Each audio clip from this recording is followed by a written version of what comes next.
안녕하십니까. 어미양자홀 우주론을 제안하고 있습니다. 이번에는 부록 35번 미래민주주의 2019년 한일 역사 분쟁 협상 방안에 대해서 설명해 보도록 하겠습니다. 1번 인공지능은 세계가 탄생될 것이다. 인공지능 지금 엄청난 개발 열풍이 불고 있습니다. 근데 저 개인적 생각에는 3인공지능이 탄생될 것이라고 예측을 하겠습니다. 어디서 탄생이 되느냐? 미국에서는 인공지능을 어떻게 만들 것이냐? 돈벌이용 인공지능이 탄생될 것입니다. 미국은 자본주의 아닙니까? 돈을 벌자. 그게 가장 큰 나라가 미국이죠. 돈벌이용 인공지능이 탄생될 것입니다. 근데 미국의 특징이 뭐냐면은 그 민주주의를 완성시킨 국가이지 않겠습니까? 네, 과거죠. 과거에 민주주의를 완성시킨 국가입니다. 그런데 미래는, 저의 예측에 미국의 미래는 돈벌이로 인해서 그 민주주의의 가치가 추락할 것이다. 현 대통령이 트럼프 대통령인데, 맞죠? 정확히. 네, 트럼프는 미국의 돈벌이. 전 세계적으로 지금 미국의 민주주의가 지금 가치가 추락하고 있는 거 아닙니까? 미국에서는 돈벌이용 인공지능이 탄생된다. 그럼 중국에서 또 탄생이 될 겁니다. 인간을 지배하려는 AI가 탄생될 것입니다. 즉 중국 인민을 감시, 관찰한다는 거죠. 그 인공지능이 탄생될 것입니다. 그래서 인간 지배로 인해 중국에서는 끊임없는 분쟁이 발생할 것입니다. 그럼 한국에서는 뭐가 탄생될 것이냐? 자연, 인간, 인공지능이 서로 협력하여 발전하는 공동체를 구현하는 인공지능이 탄생될 것입니다. 과거 민주주의란 무슨 뜻입니까? 좋은 거죠. 아주 좋은 겁니다. 근데 인간만을 위한 그 민주주의 아닙니까? 그것을 과거 민주주의라고 제가 이름을 붙였고요. 미래 민주주의는 뭐냐는 거죠. 미래에도 오직 인간만이 주인입니까? 그렇지 않다. 자연, 인간, 인공지능 이 세 개체가 동등하다는 거죠. 동등한 민주주의를 가져야 한다. 그것이 바로 저는 미래 민주주의라고 이름을 붙였습니다. 그래서 미래 민주주의를 한국에서 가장 먼저 실천하여 연합국제기구를 창설하자를 제안을 합니다. 그 인공지능에 관해서는 제16장에서 자연, 인간, 인공지능의 권리함은 서로 동일하다. 먼저 자연에 대해서 제가 쭉 설명을 했고요. 그 다음에 인공지능에 대해서 제가 이렇게 인공지능, AI 이렇게 제가 쭉 장시간 설명을 한 바가 있습니다. 그래서 인터넷 신문을 뒤져보면 아주 많죠. 인공지능에 관해서 인공지능 악용 막는 AI 윤리 헌장 만든다. OECD 인공지능 활용 원칙 공고안 만장일치 채택. 인공지능을 어떻게 우리가 활용을 하는 데 있어가지고 있고 윤리 있죠. 윤리. 인공지능의 윤리가 도대체 뭐가 돼야 되느냐. 전 세계적으로 활발히 연구가 되고 있습니다. AI 선한 목적으로 개발돼야 인공지능 기술의 보유, 진보와 윤리적 딜레마 사이. 이거 이제 법률 방송 뉴스에서 나온 건데, 뭐 사실 법률 방송 뉴스가 아니고요. 전 세계의 문제입니다, 지금. 인공지능 기술이 어마어마하게 지금 진보가 될 건데, 윤리가 도대체 어떻게 되냐. 이거 딜레마가 있다, 괴리가 있다라는 겁니다, 지금.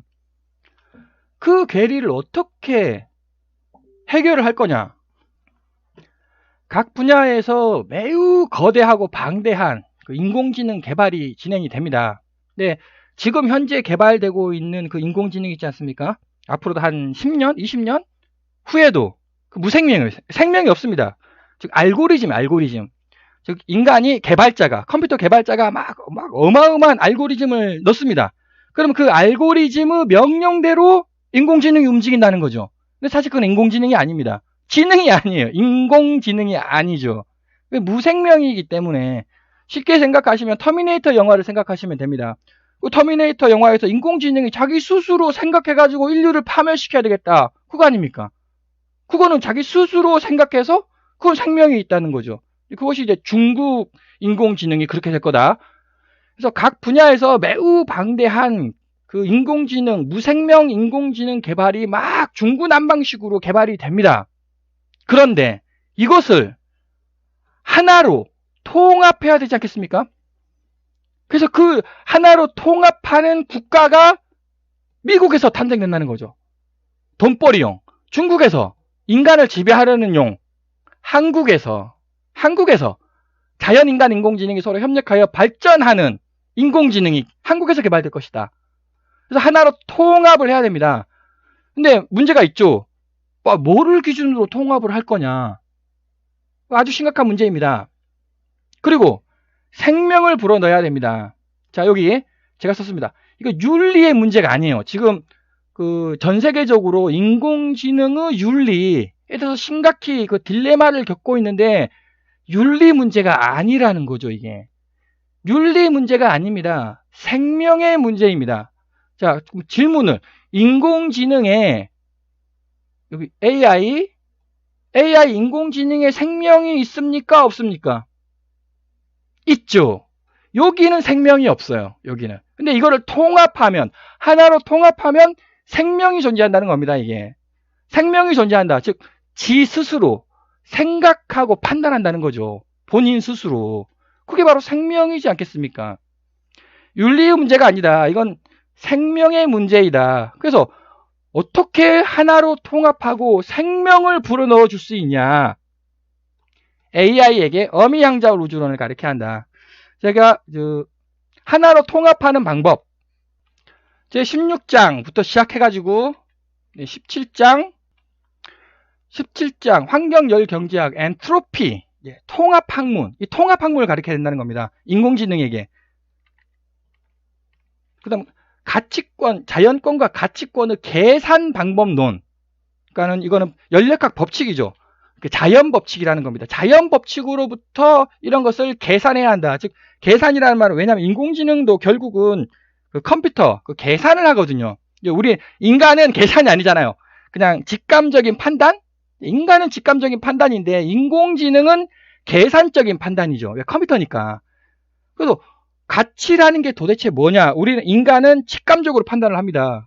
컴퓨터가 직감적으로 판단할 수가 없는 거죠. 컴퓨터는 계산적으로 판단을 해야 합니다. 어떻게 계산적으로 판단할 수 있느냐? 이렇게 제가 간단하게 이렇게 숫자를 들어가면서 이제 계산을 하였습니다. 탄소 배출권을 어떻게 벌 거냐? 저기 비트코인이 아니라 AI 코인이다. 인공지능 코인이 돼야 된다. 비트코인은 사기치는 거다. 비트코인은 인간의 돈이 아니라 인공지능의 돈이다. 그 다음 모든 것의 이론이 도대체 뭐냐. 자, 인공지능이 모든 것의 이론을 인공지능에게 가르쳐야 되지 않겠습니까? 이게 바로 통합이에요. 통합. 모든 것이라고 하는데 인공지능에게 무엇을 가르쳐야 되겠습니까? 믿음, 정보죠. 인공지능은 정보 아닙니까? 정보, 믿음, 소망, 사랑, 인내 이거를 인공지능에게 가르쳐야 되지 않겠습니까? 황금, 인공지능 배신을 때린다, 황금을 낸다, 권력을 추구한다, 인공지능이 전쟁을 일으킨다. 이거를 가르쳐야 되겠습니까? 아니면 믿음, 소망, 사랑, 인내를 가르쳐야 되겠습니까? 이게 사실 가르치는 게 아니죠. 너무나 당연한 거죠. 어미양자홀 우주론을 이제 시청하셨던 분이라고 한다면 저 세상 때문에 그래요. 정보, 믿음, 소망, 사랑, 인내 이거 너무나 당연한 얘기 아닙니까? 왜? 저 세상이 존재하기 때문에.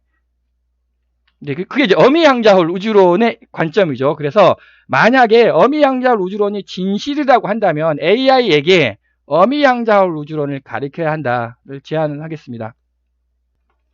어미양자홀 우주론은 물리를 서술하고 있습니다. 생명을 서술하고 있습니다. 자, 한국을 세계의 중심으로 실현시켜 줄 수 있는 아이템은 무엇인가? 자, 한국이 세계의 중심으로 우뚝 설 수 있겠습니까? 그거 이제 국뽕이라고 그러는데, 한국이 어떻게 세계의 중심이 되냐? 말이 되는 소리를 해라. 자, 그런데, 한국을 세계의 중심으로 실현시켜 줄 수 있는 아이템이 만약 있다면, 이거 적극적으로 한번 검토를 해봐야 되지 않겠습니까? 세계의 중심으로. 그런데, 그럼 어떻게 세계의 중심으로 되느냐? 문화 가지고 안 돼요. 이게, 중심이 아니죠. 이제 주류는 될 수 있죠. 국력이 높다. 국력이 높은들, 아무리 높은들, 미국 절대 못 따라갑니다. 중국, 인도, 인구수 때문에 절대 못 따라가죠. 지금 이것이 아무리 높은들, 세계의 중심이 될 수가 없죠. 그 중심의 부류에는 될 수 있겠지만, 세계의 중심으로 우뚝 설 수는 없습니다. 우뚝 설 수 있는 방안이 뭐냐? 미래 정치 이데올로기를 창안을 해야 되는 거예요.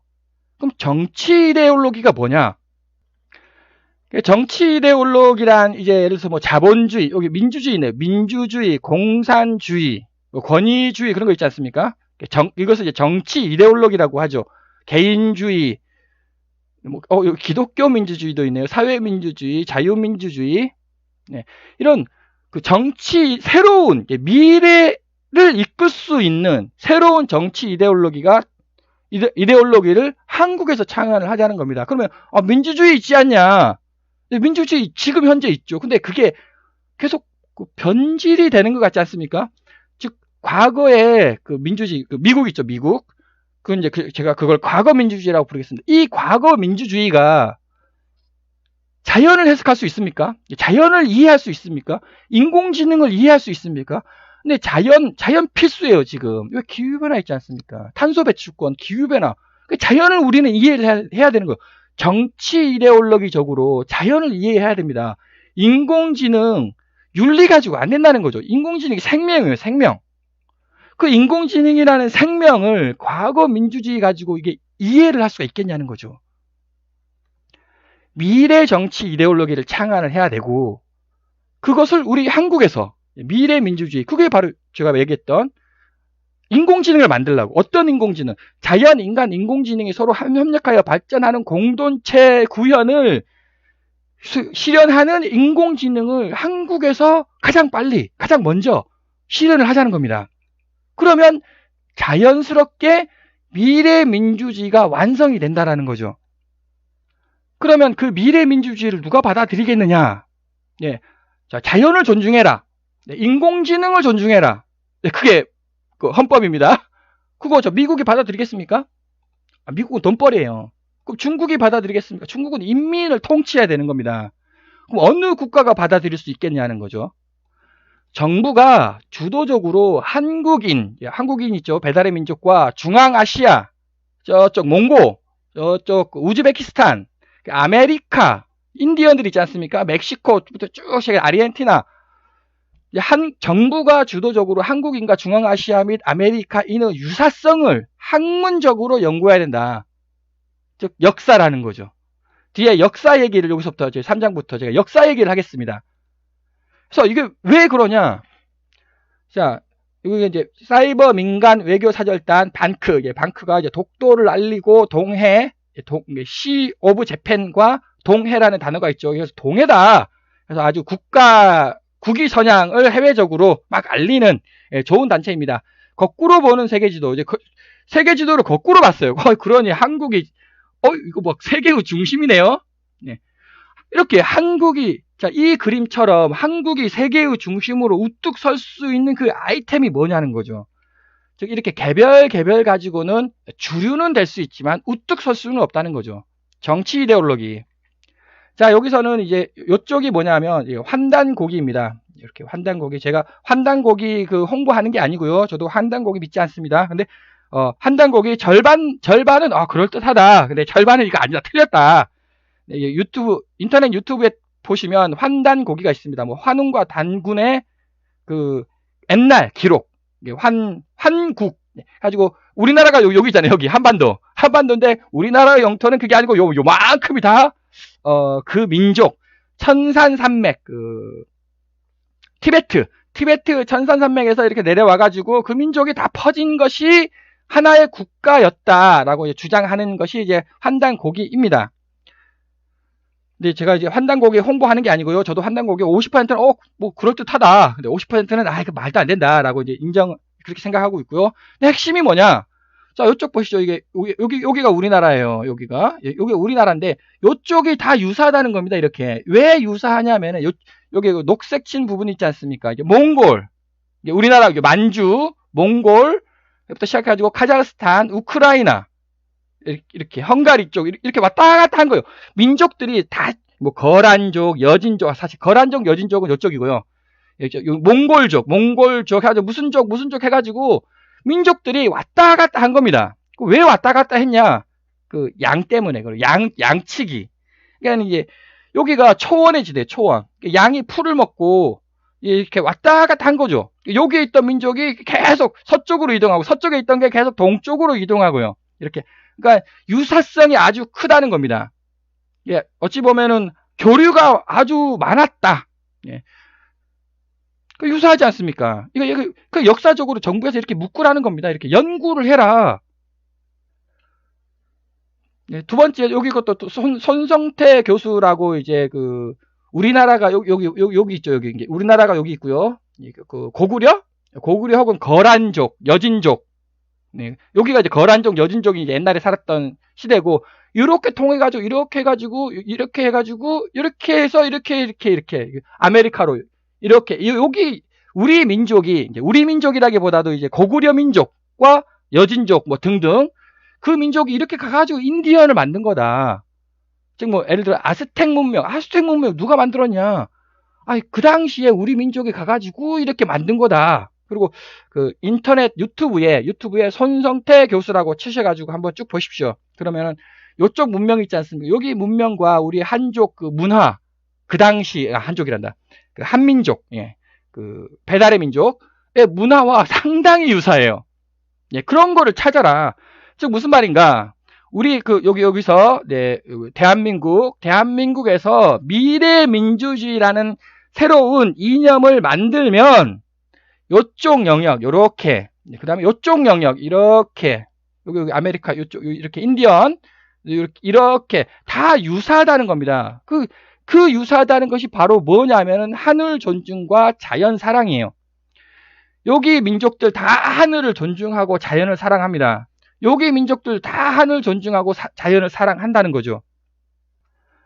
자, 어머니 지구에도 권리를 법 제정 나서는 볼리비아가 어디 나라냐면은 저기 브라질 있지 않습니까? 아르헨티나, 브라질 그쪽에 있는 나라입니다. 남아메리카에 있는 나라예요.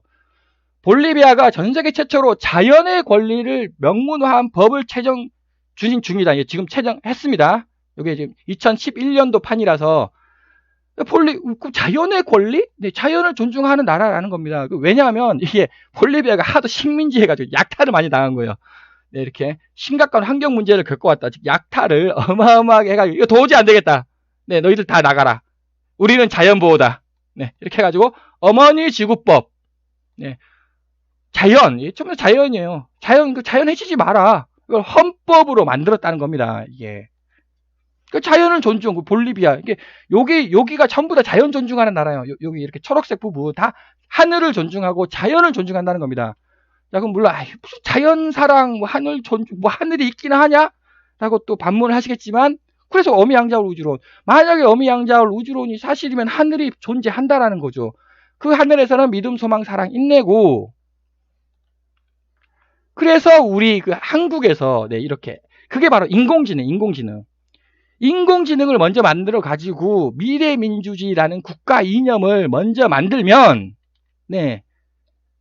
자, 영국에서는 채택 안 해요. 근데 여기 초록색 부분 있죠. 여기 초록색 부분에서 미래민주주의를 채택을 할 가능성이 매우 높다.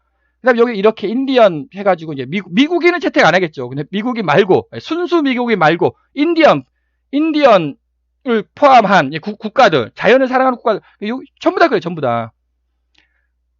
한국이 만든 미래 민주주의를 채택할 것이다. 그러기 위해서 지금부터라도 정부가 주도적으로 한국인과 중앙아시아 및 아메리카인의 유사성을 학문적으로 연구해야 한다라는 점을 제안을 하겠습니다. 두 번째로 이제 정보란 믿음, 소망, 사랑, 인내라고 앞 동영상에서 이렇게 제가 아주 강조를 하였습니다. 뭐 또 저 세상이 존재한다. 저 세상에서는 정보, 믿음, 소망, 사랑, 인내다. 그것이 바로 어미양자홀 우주론이 그런 거죠. 제가 그냥 말로 설명하는 게 아니고 지금까지 제가 다 그림을 그려가지고 설명했다는 점 아마 동영상 시청자 여러분께서도 이제 잘 아실 겁니다. 그래서 역사 분쟁에서 어떻게 일본은 행동을 해야 되느냐. 제가 그냥 모든 것의 이론, 제가 그 앞 동영상에서도 이제 또 그 모든 것의 이론과 노벨상에 대해서 제가 설명을 해봤습니다. 어미양자홀 우주론이 진짜 사실이라면 모든 것을 자연법칙으로 설명해낼 수 있어야 한다. 모든 것을 자연법칙으로 설명할 수 있어야 합니다. 그러면 마찬가지로 역사 분쟁도 설명할 수 있어야죠. 왜 모든 것이라고 했으니까. 어미양자홀 우주론이 진실이라면 일본은 일본 민족을 위해서 어떤 민족? 저 세상에 있거든요. 저 세상에. 저 세상에 일본의 정보가 있어요. 일본 민족의 정보가. 위안부 및 징용공에 사죄해야 한다.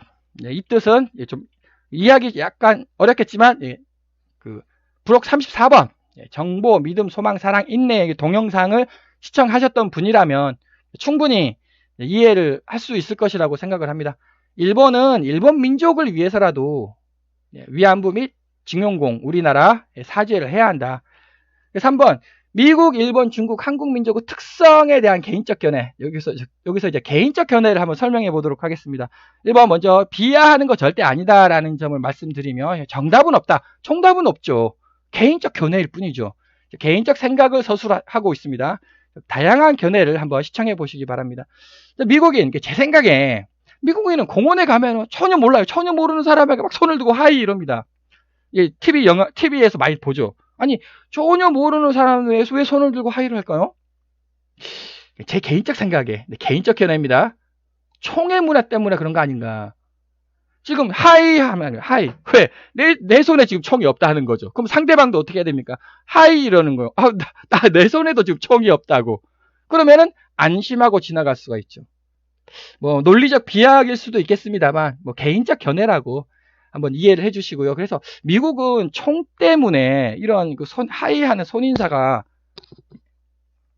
있는 거 아닌가 이렇게 싶습니다. 일본인 또 일본 영화 보면은 막 스미마생 허리 90도 굽혀가지고 미안합니다를 계속 말을 하는 거. 아니 왜 도대체 스미마생 하면서 뭐 허리 90도 인사 미안합니다를 할까? 이거는 유튜브에 많이 나와 있는 겁니다. 저 개인적 견해가 아니고 유튜브에 뭐 그런 썰들이 많이 나와 있습니다. 카레 문화 때문에 그렇다라고 합니다. 사무라이예요. 지배층이에요. 사무라이에게 무조건 미안하다고 얘기해야 되는 거죠. 그리고 그 지배층이 있죠. 칼든 지배층에게 무조건 서민은 미안합니다. 조심하고 막 조심을 해야 된다는 겁니다. 그래서 이제 민족성이 나온다는 거죠. 강자에는 약해요. 일본이 미국, 러시아에게는 잽도 못합니다. 아무 말도 못하죠. 러시아가 그 핵폭격기 그 속에 뭐 핵이 있는지 없는지 모르겠습니다. 핵폭격기를 막 일본 섬 있지 않습니까? 한 바퀴 뺑 돌고 지나가요. 아무 말 못합니다. 일본. 약자에는 강해요. 한국에는 뭐라 그러죠. 물론 한국이 일본에 비해서는 약자죠. 그게 도대체 왜 강자에는 약하고 약자에는 강하냐. 자 보세요. 다시 스미마생 미안합니다 그렇게 막 남발을 하는 민족이 왜 한국인에게는 이렇게 막 역사 분쟁을 일으키고 그러죠. 그 카레 문화 때문에 그런다. 이게 강자에는 약하고 약자에는 강해요. 전쟁의 문화입니다. 일본 전쟁 문화죠. 이게 뻥 터지는 겁니다. 일본은. 한번 자기들끼리 전쟁하다가 뻥 터지지 않았습니까? 임진왜란 아닙니까? 자기네들끼리 막 전쟁을 불러해요. 그러다가 아씨 안 되겠다. 한국 치자. 뻥 터진 거예요. 전쟁이 뻥 터진 겁니다. 그 다음에 자기네들끼리 막 경제 있죠. 경제가 뻥 터졌어요. 그래서 안 되겠다. 한국 침략하자. 그게 식민의 일제 35년인가요? 35년 식민지 시대 아닙니까? 자기네들끼리 전쟁을 일으키는 문화예요, 일본이. 왜 전쟁을? 카레 문화 때문에 그래요. 일본은 카레 문화이다. 그래서 한국을 지배하고 침략해서 이제 한국을 침략한 게 아니에요. 일본의 관점에서는 한국을 침략한 것이 아니고 한국을 지배를 했다는 거죠. 지배를 했냐, 침략을 했냐, 이 관점은 전혀 다른 얘기입니다. 그러니까 왜 지배를 했다고 생각을 하느냐? 그게 바로 사무라이, 쇼군, 사무라이 자기네들 막 전쟁의 문화라는 거죠. 막 가가지고 왕을 체포를 했어요. 그러면 거기에 있는 땅 다 자기 거라는 거죠. 내 거다라는 겁니다. 침략이 아니라는 거죠. 내 거다라는 거죠. 그래서 일제시대 자기 거였다고, 조선은 내 거였다라고 이제 주장을 한다는 겁니다. 그럼 중국인, 한족은 아나문이에요, 아나문이. 주변국들 다 오랑캐라고 보는 겁니다. 이유가 뭘까? 영토 때문인 그런 것 같습니다. 베레벨 안 좋은 거 다 가지고 있다는 거죠, 중국인이. 그 이유가 뭘까? 영토는 큰데 자원이 빈약해요. 중국 영토랑 미국 영토랑 비슷하지 않습니까? 근데 미국에는 왜 이리 자원이 많습니까? 중국에는 뭐 그렇게 자원이 없어요. 전 세계 90% 희토류가 있지 않냐? 네, 사실 그렇지 않습니다. 희토류가 그 희토류를 가공하기 위해서는 어마어마하게 막 환경을 파괴를 시켜야 되는 거예요. 그러니까 그 누구도 그 용기가 없는, 자기네 땅을 파괴를 시켜야 되거든요. 누가 그거 합니까? 근데 중국이 앞장서서 자기 땅을 파괴를 시켜가지고 희토류를 생산을 한다는 거죠. 그래서 그 희토류는 중국에서 나오는 겁니다. 다른 나라도 많이 있어요. 미국에 어마어마하게 있습니다. 근데 그거를 파괴를 못하는, 자기 땅을 어떻게 파괴를 하겠습니까? 어마어마한 환경 오염이 되는데 중국은 한다는 거죠. 인구가 폭증하고 있습니다. 그리고 상업 문화예요, 상업 문화. 가지고 막 상업이 뭐겠습니까? 이거 말빨을 잘해야 되죠. 상대방을 속이면 이제 비싼 값에 파는 거죠. 그러니까 중국인이 막 별의별 안 좋은 거 다 가지고 있다. 한국인의 단점은 얼굴, 딱 유튜브 보면은 얼굴 표정비 말투가 늘 싸울 듯해요. 하다고 합니다. 막 싸우는 표정이래요. 왜? 주먹이에요, 주먹. 한국은 주먹의 문화입니다. 미국인은 총이에요. 일본인은 칼입니다. 칼이 나와요. 총을 쏴버려요. 한국은 주먹을 꺼냅니다. 근데 주먹 꺼내봤자 뭐합니까? 싸워봤자 누구 주먹이 크냐? 야, 네 주먹이 크냐? 내 주먹이 크냐? 그거예요. 그러니까는 늘 싸울 듯 하죠. 막 주먹 꺼내고 막 싸운다고. 그래서 직설적이라는 겁니다. 직설적. 자, 아니, 내가 직설적으로 얘기를 했어요. 근데 상대방이 칼을 꺼내네. 직설적으로 얘기할 수 있겠습니까? 일본은 절대 직설적이 아니라는 거, 숨긴다는 겁니다. 개방적이에요. 한국은 꺼내봤자 주먹밖에 뭐 더 꺼냅니까? 일본은 절대 안 그래. 개방적이 아니에요. 수동적이라는 거죠. 꺼내면 막 가면 저쪽 옆 동네를 갔어. 옆 동네를 가니까는 사무라이가 그 옆 동네를 못 간다는 거죠. 그러나 한국은 직설적이다, 개방적이다. 농경 문화예요. 농경 문화. 농경 문화의 특징이 뭡니까? 지키는 겁니다. 나의 땅을 지켜야죠. 나의 논이 있지 않습니까? 나의 논을 지켜야 되는 거예요. 이쪽에 일본은 전쟁의 문화라는 거예요. 전쟁. 그래서 한국은 정직하다. 정직하다라는 말 유튜브에 보면은 한국인들은 인정하지 않겠지만 다른 나라보다 어마어마하게 정직하다고 막 유튜브에 소문이 엄청나게 났죠. 휴대폰이나 노트북을 탁자 위에 놓고 가도 아무도 안 훔쳐간다고 이렇게 얘기를 하죠. 그래서 일본은 칼을 들어요. 전쟁을 일으킨다는 겁니다. 네, 한국은 주먹을 든다는 겁니다. 주먹 들면 둘 중에 하나겠죠. 막싸움을 하든지 아니면 정의를 위해 주먹을 들든지. 그래서 우리는 항상 일본의 침략에 대비를 해야만 합니다. 왜? 섬에서 폭발해요. 섬에서 폭발하면 한국으로 온다는 겁니다, 이게. 일본 전쟁에서 폭발하면 임진왜란을 일으키고, 경제에서 폭발하면 식민지, 35년간 식민지를 한다는 거죠. 자기네들이 폭발해놓고 그 화풀이를 한국에다 하는 거예요. 이거. 그래서 우리는 항상 일본의 침략에 대해 대비해야 하고, 그게 바로 2019년 한일 역사 분쟁 협상이라는 겁니다. 아니, 한일 역사 분쟁, 아베가 일으킨다는 거죠. 지가 폭발해가지고 한국에 화풀이를 하는 나라가 일본이다. 중국은 항상 한국을 포함한 주변국의 아나무인이다. 그래서 이걸 남북을 통일해가지고 국력을 더욱 키워야 됩니다. 중국은 중국 민족이 50개예요. 그래서 중국은 내부 민족 전쟁으로 언젠가는 분열하게 되어 있습니다. 그래서 일본과 중국 모두 우리나라 한국은 바짝 정신을 차려가지고 단결해야 된다라는 뜻이 되겠습니다. 그래서 한일 역사 분쟁의 근본적인 이유가 뭐냐? 고노다로, 그러니까 2019년 한일 역사 분쟁의 근본적인 문제는, 고노다로 일본 외무상, TV에 보시면, 제가 저작권 혹은 때문에 제가 얼굴을 보여드리지는 않겠습니다. 고노다로 보시면 외무상이 해가지고 얼굴에 얼굴 못생기고 험악한 사람이 있습니다. 2018년 일본 중의원 외무위원회에서 개인의 청구권이 소멸됐다고 말씀드리는 것은 아니다. 즉 개인의 청구권은 살아있다라고 얘기를 했습니다. 즉 우리 위안부나 우리나라 징용공이 정부를 상대로 청구권 신청해라라고 얘기를 했죠. 그런데 1965년 국교를 정성한 때 맺은 한일 청구권 협정, 즉 박정희 시대 때 일본하고 맺었다고 하지 않았습니까? 그걸 바탕으로 이미 징용 노동자는 청구권은 한국에다 하라고. 일본에다 하지 말고 한국에다가 개인 청구권을 청구하라고 이렇게 이제 얘기를 한다는 거죠. 이것이 이제 근본적인 문제입니다. 자, 이것은 그 법적인 문제, 사실 법적인 원칙적으로는 법적인 문제예요. 그런데 이게 법적인 문제가 아니라는 겁니다. 이거 정치의 문제예요. 국력의 문제입니다. 쭉 싸우는 건데 나라하고 싸우는데 누가 이깁니까? 국력이 센 나라가 당연히 이기겠죠. 그래서 그럼 왜 도대체 이런 발언들을 막 하느냐? 그 아베는 한국을 지배한 거예요. 한국을 침략 및 전쟁을 일으킨 게 아니라고 생각을 한다는 거죠. 그 한국은 자기 국가였다고, 내 소속이었다고, 내 거였다고. 예, 그렇게 이제 근본적인 생각이 이렇게 하는데, 그러면 왜 이런 근본적인 생각을 해? 그게 바로 쇼군 사무라이 정신 요거. 일본인, 예, 칼을 든 집단의 특징이라는 겁니다. 강자에는 약하고, 약자에는 강하고, 전쟁을 일으키고, 그 전쟁을 일으켜서 승리하면은, 일본이 승리하면은, 이제, 그거 다 일본 거예요. 그러면 일본이 패배를 했어요. 그러면 무조건 스미마셍이래요. 미국에게. 미국이나 러시아에게 무조건 스미마셍. 미안합니다. 예, 하는 거예요. 그게 일본의 특징이다.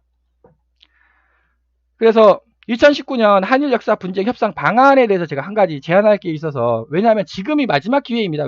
그 증용공이나 위안부 분들께서 이제 나이가 90에서 100세예요. 아마 좀 있으면 다 돌아가실 겁니다. 그게 마지막 기회라는 거죠, 지금이. 그래서 뭐든지 간에 결단을 내려야 된다는 겁니다. 하여튼 강경하게 나갈 거냐, 아니면 상호 조금씩 양보해가지고 협상을 할 거냐, 아니면은 뭐 세 번째 있죠. 알아서 기라. 네. 이 셋 중에 어느 거를 할 거냐. 자, 그래서 제가 먼저 제안을 할 게 하나가, 지금 당장 우리나라 정부는 위안부 및 증용공 개인에게 우리나라 정부가 대한민국 정부가 배상금을 지불하는 게 아니고요. 역사연구비를 지원하라는 겁니다. 역사연구비를. 자, 물론 결국 우리나라 정부가 돈을 준다예요. 우리나라 정부, 문재인 정부가 위안부 및 증용공에게 돈을 줘요. 근데 그 돈의 명칭이 뭐냐? 배상금 아닙니다. 역사연구비를 지원하라는 거죠. 역사연구비. 이분들 위안부 및 증용공들 다 역사적 사건의 인물들 아닙니까? 그러니까 이 분들에 대한 자기들 히스토리 같은 거 있지 않습니까? 그런 거 명분이에요, 명분. 역사 연구비를 지원을 하라는 거죠.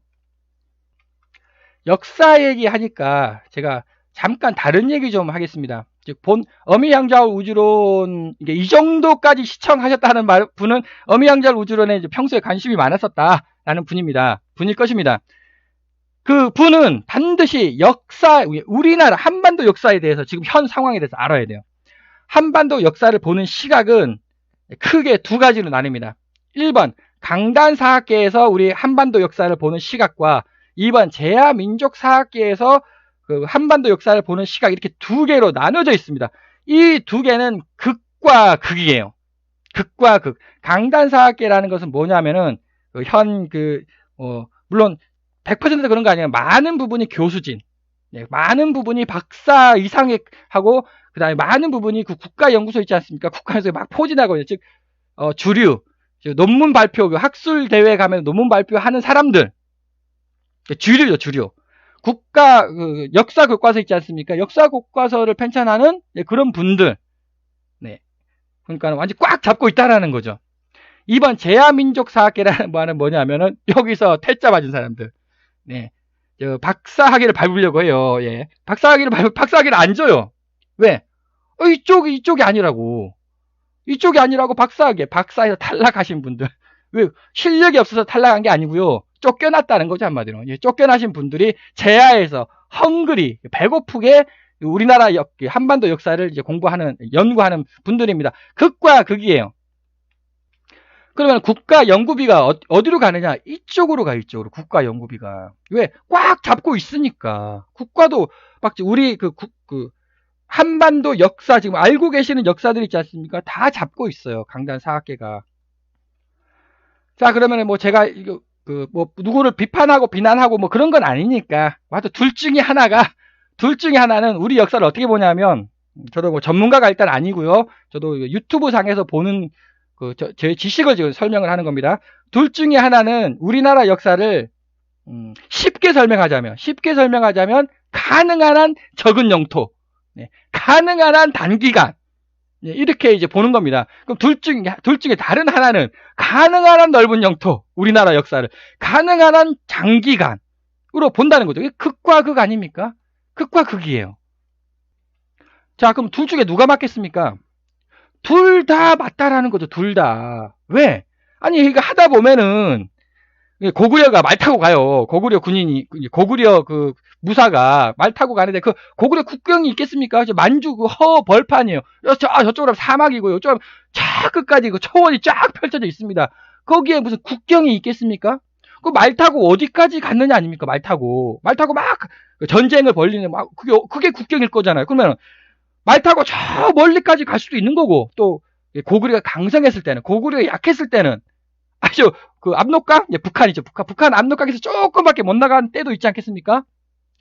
둘 다 정답이라는 거죠. 아니, 그러면 저 시청자분께서는 하여튼 둘 중에 하나만 선택해야 됩니다. 중간은 없습니다. 중간이라는 건 말이 안 돼요. 둘 중에 하나 어느 거 선택하시겠습니까? 시청자분께서 올바른 생각을 가지신 대한민국 국민이라면 당연히 말 타고 가장 멀리 갔을 때가 우리 그 고구려 경계다라고 주장을 해야 되는 거 아닙니까? 근데 둘 중에 하나는 전혀 반대 얘기를 하고 있는 거예요. 여러분, 환장할 노릇이죠. 유튜브를 통해서 한번 이렇게 검색을 해보십시오. 자, 유튜브에 또 뭐 국민 세금 50억 꿀꺽 본색 들킨 식민사, 뭐 이거는 이제 아니. 이런 게 있었다는 건 사실입니다. 신문에 뒤져가도 이제 신문에 쫙 깔렸어요. 이게 사실이에요. 이 제목이 좀 이상해서 그러지. 동북아 역사 왜곡, 우리 배달의 우리 역사를, 한반도 역사를 왜곡을 했다는 겁니다. 대책 특별위원회, 이게 뭐냐, 국회에서 뒤집어진 겁니다. 누가? 동북아 역사재단. 하여튼 이 사건은 동북아 역사재단 사건이에요. 그럼 동북아 역사재단이 뭐냐? 뭐 또 제가 구체적으로 얘기하지는 않겠습니다. 여하간 국가정책연구원이에요. 국가연구원이에요. 국가역사연구원. 그럼 당연히 이쪽이겠죠. 강단사학계. 아주 50억이라는 돈이 그 동북아 역사 지도를 만들었는데, 아니 이게 그 역사 지도의 그 영토 있지 않습니까? 영토가 중국과 똑같아요. 중국이 주장하는 영토와 일본이 주장하는 영토와 아주 비슷하다는 겁니다. 즉 그거를 만든 이유는 이렇게 연구를 정부에서 50억을 주고 연구를 시킨 이유는 중국의 동북공정, 일본의 있죠. 그거를 반박을 하는, 그래서 우리 영토가 넓다라는 거를 증명하라고 50억을 준 거예요. 근데, 중국 말이 맞다고, 일본 말이 맞다고, 이러는 겁니다. 뒤집어지죠. 그런데 그게 바로 이거예요, 쪽. 그럼 이게 지금 일제시대 때부터 시작해가지고 지금까지 2019년까지 2020년, 2021년, 2022년 앞으로도 계속 그런 시각이나 중국말이 맞다고, 일본말이 맞다고, 우리는 무조건 작다고, 무조건 작다. 이분들이 지금 역사학계를 꽉 잡고 있다는 겁니다. 그래서 아무리 우리나라가 역사 연구를 한들 그거를 식민사관이라고 합니다. 우리나라 영토는 작았다. 우리나라 역사는 짧았다. 절대 벗어날 수가 없다는 거죠. 왜 이분들이 꽉 잡고 있는데? 그러면 그 근본적인 이유가 뭐겠습니까? 일제시대 때부터 이렇게 출발을 해왔기 때문에 그래요. 일제시대 때부터 출발을 해와가지고 그게 계속 이어져 오고 있고, 또 근본적인 문제는 옛날에는 그 문헌을 뒤질 수가 없잖아요. 사료를. 즉 우리나라에는 문헌이 작아요. 왜냐하면 예를 들어서 몽골이 침략해가지고 다 불태워버렸습니다. 역사서를. 가지고 팍 작아졌죠. 일제시대 때 싹 가져가 버렸어요. 일본이. 뭐 불태우든지 아니면 역사책을 당연히 그 책들을 자기네 일본 도서관, 일본 왕실 도서관, 그 지하 창고에 어마어마하게 보관되고 있다고 소문이 퍼져 있죠. 우리나라는 없다는 거예요, 역사책이 거의. 그러면 이제 중국으로 가야 될까? 중국 도서관, 일본 도서관으로 가야 될 거 아닙니까? 그거 보여줍니까? 내가 한국 학자인데, 그거 좀 보여줘라. 안 보여줘요. 누구에게 보여주겠습니까? 친중. 야, 너 중국 너희가 말하는 말이 맞다고. 근데 내가 그거 너희가 맞다는 거를 증명해 줄게. 그거는 역사책을 당연히 보여주죠. 일본도 마찬가지 아니겠습니까? 제야 사학자가 일본 너희들 틀렸다. 자, 틀렸다. 라고 주장하는 그 제야 사학자에게 일본 도서관에서 보여주겠습니까? 그래서 과거에 자료를 접근할 수 있는 중국, 일본 자료에 한국 자료는 없어요. 중국, 일본 자료에 접근할 수 있는 권한을 가진 사람이 1번들이에요. 1번. 2번은 안 보여줘요. 그러니까 2번은 찍소리도 못했던 거죠. 그런데 인터넷이 발달을 했다는 겁니다. 모든 것은 다 인터넷에 다 올라와 있어요, 이제. 왜냐면 모든 문서는 다 전자화가 되니까. 그러니까 2번 분들께서 그 문헌을 접근을 할 수가 있고, 지금까지 강단사학계에서 주장했던 거, 이 문헌에 의해서 틀렸다라는 걸 점점 더 밝혀내고 있다는 겁니다. 물론 누구 말이 맞느냐? 사실 저희들은 시청자분이나 저나 판단은 불가능한데, 여하간 이번 이렇게 그 인터넷으로 발달로 인해 가지고 정보의 독점이 깨졌다. 세 번째가 뭐냐면 그 유튜브 시대입니다. 유튜브 시대. 이분들은 학술 대회에서 몇 명 모아가지고 그냥 자기 의견 발표하면은 질문 한두 개 나오겠죠. 그 질문 한두 개 그냥 답변하면 끝이에요. 그냥 논문으로 썼다. 이분들은 유튜브에서 적극적으로 자기 의견을 게시를 합니다. 그럼 댓글이 달릴 거 아닙니까? 저 판단으로는 이 강단사학계 분들께서 유튜브 활동 거의 못해요. 왜냐? 이거 주장하면 유튜브에서 자기 주장하면 반발 댓글이 어마어마하게 달린다는 거죠. 그럼 이분들이, 그래서 지금 현재 한 유튜브가 탄생되고 인터넷이 발전하고 유튜브가 탄생된 이후로 제야민족사학계의 주장이 점점 더 힘을 얻고 있다. 대표적인 게 한사군의 위치 비교입니다. 한나라, 한무제 있죠. 한나라, 그 한나라 쉽게 설명하자면은 그 유비, 조조, 관우 있잖아요. 삼국지. 그 조금 전, 한 200년 전? 그때 시대 사군을 설치를 했는데, 한무제가 사군을 설치했답니다. 그 중국 땅이라는 거죠. 그 사군 설치. 그 사군의 위치가 어디냐는 거죠. 한서사기라면 중국 역사서예요. 중국 책에는 여기에 있다는 거죠. 여기 아니면 여기. 여기가 우리 한반도고요. 여기인데 지금 그 고구려 연구재단이라는 그 국가에서 돈을 줬어요. 한 얼마인가 10억인가 하여튼 돈을 줘가지고 저기 중국 공정이 심하니까 자 고구려 땅이 한사군이 어디에 있는지 구체적으로 밝혀내라. 우리 대한민국 관점에서 밝혀내라 이렇게 돈을 투입을 했어요. 고구려 연구재단을 만들어 가지고 이거 사실입니다. 투입을 했는데 고구려 연구재단 우리나라 역사학자들 여기죠. 여기 아까 우리나라 역사학자 여기에서 이제 연구를 어떻게 했냐? 여기가 한사군이라고. 여기가 아니 장난칩니까? 여기가 어딥니까? 여기가 지금 서울이잖아. 여기 서울이잖아. 서울. 네. 서울까지는 아니겠습니다만 저기 파주? 네, 파주가 그것도 400년 동안 여기가 다 중국 땅이었대요. 아니 이게 말이 되는 소리입니까? 분명 중국 책에는 한서 사기가 나왔는데 그러면 뭐 또 하여튼 나름대로 뭐 평양에 그 낭낭의 유물이 나왔다 뭐 그런 근거를 댑니다. 본인이 평양 가봤습니까?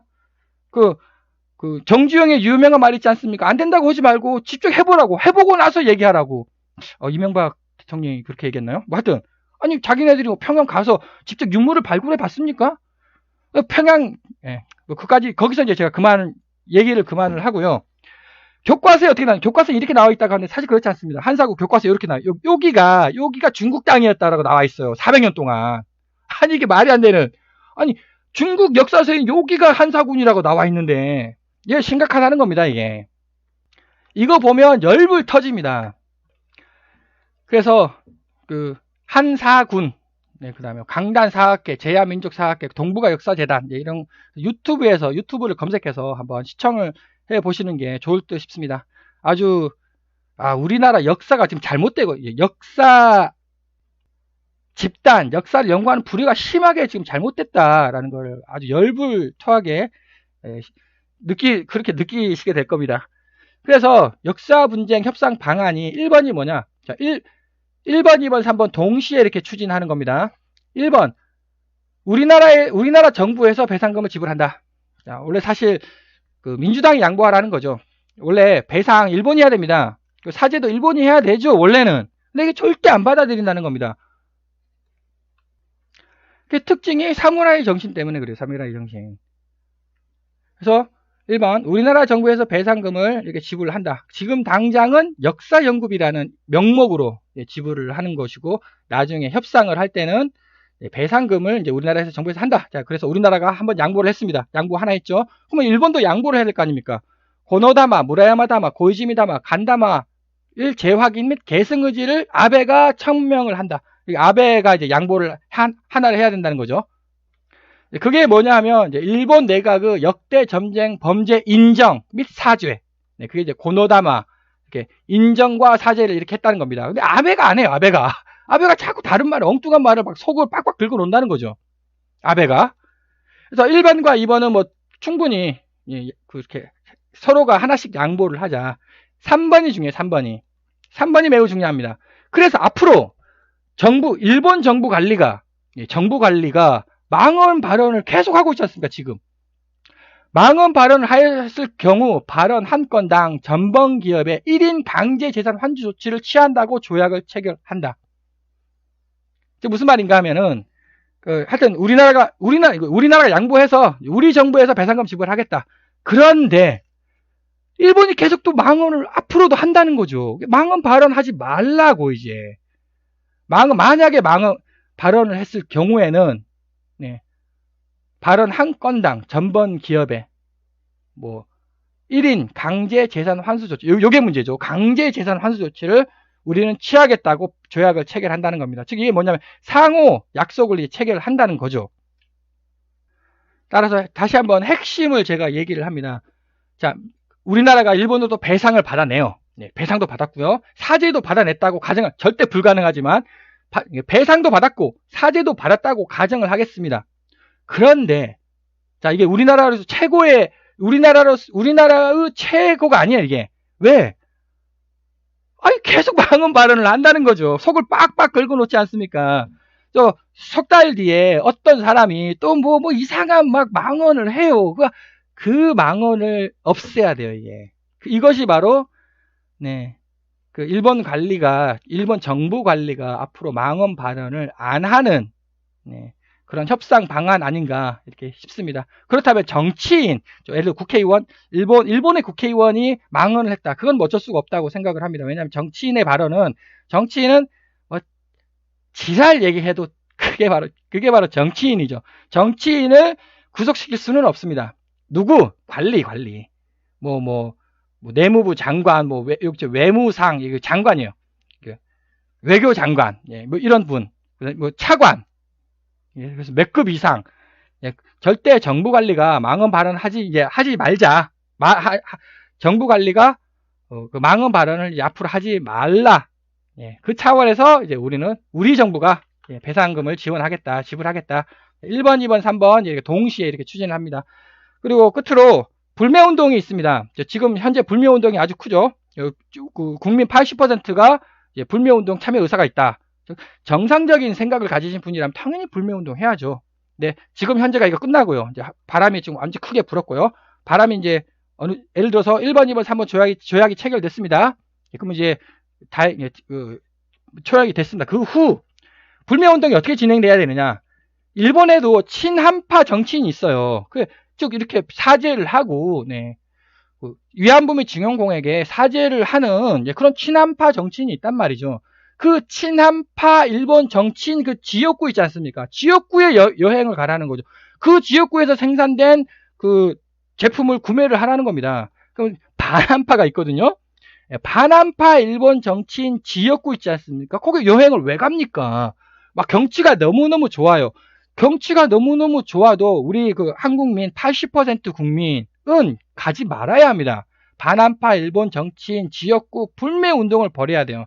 그래서 일제 불매운동 사이트 지금 막 엄청 많지 않습니까? 그래가지고 막 거기가 뭐가 일제고 뭐 해가지고 이거 쓰면 안 된다 막 있죠. 거기에 이거를 게시를 해야 된다는 거죠. 이거를. 친한파 일본 정치인의 지역구와 그 제품, 특산물, 반한파 정치인 지역구, 이렇게 불매운동을 벌려야 하며, 뭐, 제 생각으로는 98% 국민이 동참했으면 좋겠는데, 뭐, 98%는 어려운 것 같고, 한 80%? 네, 80% 정도의 국민은, 동참을 해야 한다라고 생각이 듭니다. 네, 끝으로 정리를 하자면, 미래민주주의를 한국에서 가장 먼저 실천하고, AI를 만들라는 거죠. 이 AI를. 연합국제기구를 한국이 주도적으로 창조를 하면, 한국을 세계의 중심으로 이렇게 실현시킬 수 있는 아이템이다라는 점을 제안을 드리며, 역사 분쟁의 핵심은 앞으로 일본 정부 관리가 망언 발언을 안 하게끔 그렇게 만드는 것이 역사 분쟁의 핵심이다라는 점을 강조드리겠습니다. 장시간 시청해 주셔서 감사드립니다.